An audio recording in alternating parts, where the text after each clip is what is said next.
بسم الله الرحمن الرحيم waxaan u mahadnaqayaa Allah subhanahu wa ta'ala oo maanta na gaarsiiyay guushan taariikhiga ah iyo mira dhalka halgankii dheeraa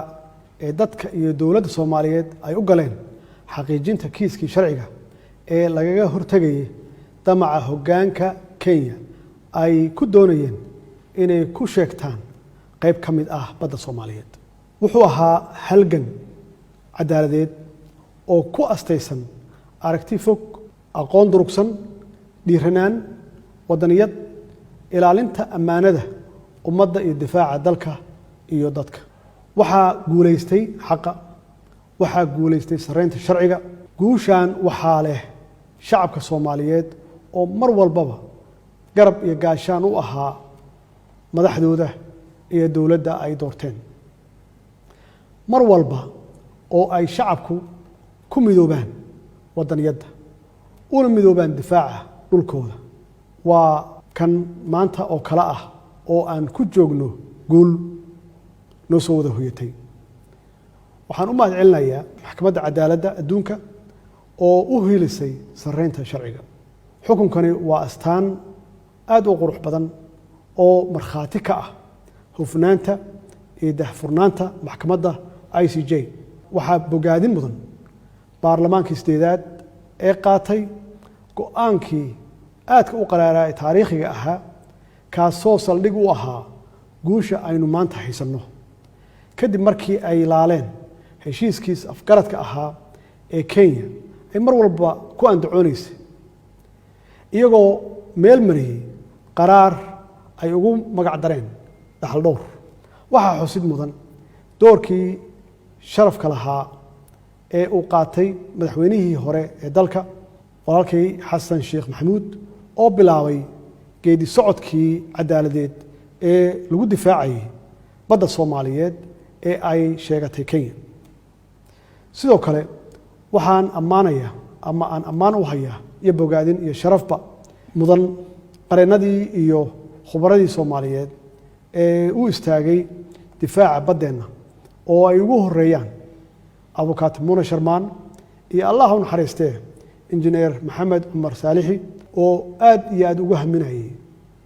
ama hamigiisu ahaa inuu goobjoog ka ahaado ama u ahaado miraha dadaalkii uu galiyay kiiskan waxaan idin xaqiijinayaa in shakhsiyaadkan aan xusnay ay baal dahaba ka galeen taariikhda dalkeena ayna tusaale nool u yihiin jiilasha soo socda ayagoo ku sifoobay difaaca danaha qarankooda dadka iyo dawladda Soomaaliyeed marnaba ma ilaawi doonaan xilkasnimadooda iyo hufnaanta ay muujiyeen qariiqanadii iyo khubaradii dhanka sharciga ee shirkadda Foley Hoag gaar ahaan qareenadii kala ahaa Paul Richler Professor Philippi Sanders Professor Alain Pellet Alina Marino iyo ugu dambeyn Edward Craven oo dawladda federaalka Soomaaliya u wakiilatay matalaadda iyo jeedinta sharciyeed ee dacwadeena waxaa iyana mahadnaq mudan guddiga dawladda federaalka Soomaaliya ee har iyo habeenba u taagnaa la socodka maamulka iyo isku xirka dacwadeena ee uu hogaaminayay ra'iisul wasaare ku-xigeenka xukuumadda mudane Mahdi Maxamed Guuleed Khadar ayna ka mid ahaayeen danjirihii hore ee dalkeena u fadhiyay Brussels danjire Cali Saciid Fiqi xeraaliyihii hore ee dalka abukaate Axmed Cali Daahir iyo xeraaliyaha haatan garyaqaan Suleymaan Maxamed Maxamuud qareen Xamza Ibrahim Cabdullaahi danjirihii hore ee qaramada midoobe mudane Yuusuf Garaad Cumar iyo danjiraha haatan mudane Abukar Daahir Cusmaan Abukar Baale difaaca hantideena qaran ma ahayn wax fudud markii la eego in aan nahay dad iyo dawlad la daala dhacaya duruufo aad iyo aad u adag kana soo kabanaya sanado badan oo burbur iyo dawlad la'aan ah haddana ku shaqeeya taageerada wadaniyad iyo isku duubnida ay muujiyeen shacabka Soomaaliyeed taasoo na siisay dhiirigelin iyo awood dheeraad ah oo aan ku ilaalinayno ama aan ku wadayno halgankeena shacabka Soomaaliyeed ee sharafta leh mudanayaal iyo marweyn tan iyo markii la doortay waxaa nala soo gudboonaaday culaysyo siyaasadeed amni dhaqaale iyo diblomaasiyadeed oo hoggaanka Kenya ay ku doonayeen inay ka leexiyaan dadka iyo dowladda Soomaaliyeed dhabaha ay doorteen oo ahaa in kiiskan aan looga hadlin meel ka baxsan maxkamadda cadaaladda ee adduunka 3 bilood kadib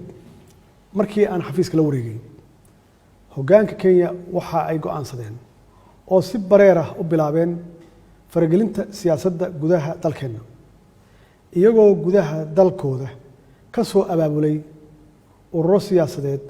oo ay uga dan lahaayeen inay culays jahwareer iyo xasilooni darro siyaasadeed kaga abuuraan gudaha Soomaaliya ujeedada ka dambaysa ay ahayd inay ugu gool xeerto inaan dib ula soo noqonno dacwadda badda cadaadis awgis kadib markii ay Kenya ku guul dareysatay cadaadiskaas waxa ay bilowday inay xadgudub toos ah ku samayso qarnimada hoggaanka dowladda Kenya waxay galiyeen maal iyo waqti badan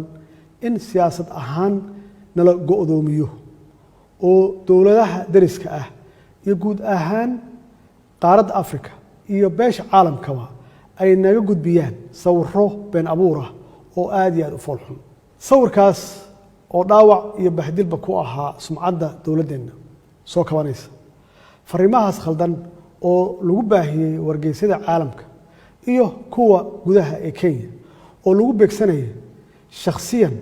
madaxda dowladda si sumcaddooda loo dhaawaco hoggaanka dowladda Kenya waxay abaabul ciidan oo lid ku ah madax banaanida iyo danaha shacabka Soomaaliyeed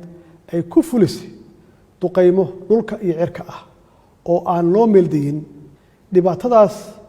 oo galaaftay naf iyo maalba muwaadiniin Soomaaliyeed oo birmageeda ah waxaa sidoo kale xusid mudan ama la xusi karaa burburka loo geystay magaalooyin iyo xarumaha shirkadaha isgaarsiinta Soomaaliyeed ee ku teedsan xuduudaha labada dal Kenya waxay qaaday tallaabooyin ugub ku ah curfiga siyaasadeed iyo diblomaasiyadeed ee dalalka gobolka ayadoo isku dayday in la curyaamiyo dhaqaalaha dalkeena kadib markii ay olole xoogan ka bilowday xarunta qaramada midoobay kaasi ujeedkiisu ahaa in Soomaaliya lagu soo rogo qaraarka tirsigiisu yahay 1267 oo ay Kenya uga dan lahayd inay ku xayirto kulana wareegto hantida ganacsada Soomaaliyeed iyadoo lagu suntayo argagixisnimo xukuumadda Kenya waxay qaaday jid kasta oo ay ku carqaladeynayso habsami u socodka dacwadda badda isla markaasna ay ku doonayso in qol mugdi ah loogu xalaaleeyo baddeena iyadoo ka dhex bilowday ururada heer gobol heer qaaradeed iyo heer caalami ah hagardaamooyin lagaga been sheegayo dowladnimada Soomaaliyeed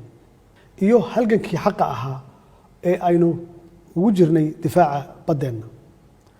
annagoo u marayna dhabaha cadaaladda iyo xaqsoorka ee ay dunidoo dhan ku midaysan tahay kadib markii aan ka dhagaadegnay cadaadiskaas caalamiga ah wuxuu hoggaanka Kenya bilaabay inuu toos u fargeliyo qaar ka mid ah dowlad goboleedyada dalka iyagoo afduubtay hanaanka doorashada Jubbaland arrinkaas oo ay ka biyadiideen ama ay ka gilgisheen guud ahaan shacabka Soomaaliyeed gaar ahaan waxgaradka aqoon-yahanka iyo siyaasiyiinta deegaankaas waxaanu garowsanay in tallaabooyinkaas guraacan ee ka dhanka ah madax banaanida Soomaaliya ay u qaateen madaxda Kenya si madaxda Soomaaliyeed ay u fuliyaan danahooda iyo damacooda ku wajahan boobka badda Soomaaliyeed iyaga oo marar badan si aan gabasho lahayn noogu xaqiijiyey inay si buuxda noogala shaqayn doonaan ama noogala shaqaynayaan hagaajinta xiriirka wada shaqaynta ee ka dhaxeeya dowladda federaalka iyo dowlad goboleedka Jubbaland haddii aan ka tanaasulno dacwada badda. shacabka Soomaaliyeed ee sharafta leh, mudanayaal iyo marwooyin, waxaan u dhaaranay inaan ilaalino ammaanada aan u qaadnay shacabka Soomaaliyeed. damiirkeenana marnaba nama siinayo inaan dhaxalka jiilasha soo socda ku bedelano dana shakhsi ah ama dana siyaasadeed ama mid dhaqaale iyo mid kursi oo madaxleedkiisa uu kooban yahay. waxaanu door bidnay inaan marnaba aynan qaadan gunnimo dharag leh, aanu ka dooranno gobonimo gaajo leh. tallaabo kasta oo aan qaadnay iyo go'aan kasta oo aan gaarnay waxaa halbeeg u ahaa ilaalinta qabka Soomaaliyeed, qaranimada Soomaaliyeed, midnimada Soomaaliyeed iyo sharafka dadka iyo dalka Soomaaliyeed. shacabka Soomaaliyeed ee sharafta leh, waxaa maragma doonta ah in cadaadiska iyo fargelinta qaawan ee hoggaanka Kenya aysan ku koobnayn dowlad goboleedyada dalka oo kaliya, balse waxa ay marar badan si bareera isugu dayeen inay khilaafaad ka dhex abuuraan hoggaanka dalka. dowladda federaalka Soomaaliya iyadoo ixtiraamaysa shuruucda iyo heshiisyada caalamiga ah waxay caddaynaysaa inay u hoggaansamayso go'aanka maxkamadda, annagoo ka rajaynayna dowladda dariska aan nahay ee Kenya inay ilaaliso sarreynta sharciga caalamiga ah, ayna iska ilowdo damaceeda ku salaysan marin habaabinta iyo boor isku qarinta, taasoo beddelkeedana ay go'aanka maxkamaddu u aragto fursad lagu xoojin karo xiriirka labada dal iyo iskaashiga labada shacab ee dariska ah. Soomaaliya inay Kenya daris la noqoto ma dooran, ee Allah awoodda leh ayaa qadaray. waan isku qasbannahay inaan nabad iyo daris wanaag ku wada noolaanno. Soomaaliya taas ayay ku taamaysay, weligeedna ka go'nayd, haddana soo dhaweynaysaa. shacabka Kenya waa shacab wanaagsan oo nabad jecel. waxaan rajaynaynaa hoggaankooda inay mudnaanta siiyaan sidii gobolku u noqon lahaa meel nabdoon oo barwaaqo ah, shucuubtiisuna ay si wada jira u baadigoobaan mustaqbal wanaagsan iyo barwaaqo sooran loo dhan yahay. maadaama maxkamadda cadaaladda adduunka ay go'aan meel mar ah ka soo saartay qadiyaddii xudunta u ahayd khilaafka labada dal, waxay dowladda federaalka Soomaaliya ay xoojinaysaa ama adkeynaysaa nabad ku wada noolaanshaha iyo wax wada qabsiga labada dal iyo labada dad, iyadoo meel looga soo wada jeesan karo ama looga soo wada jeesanayo argagixisada duulaanka ku ah xasiloonida iyo amniga gobolka.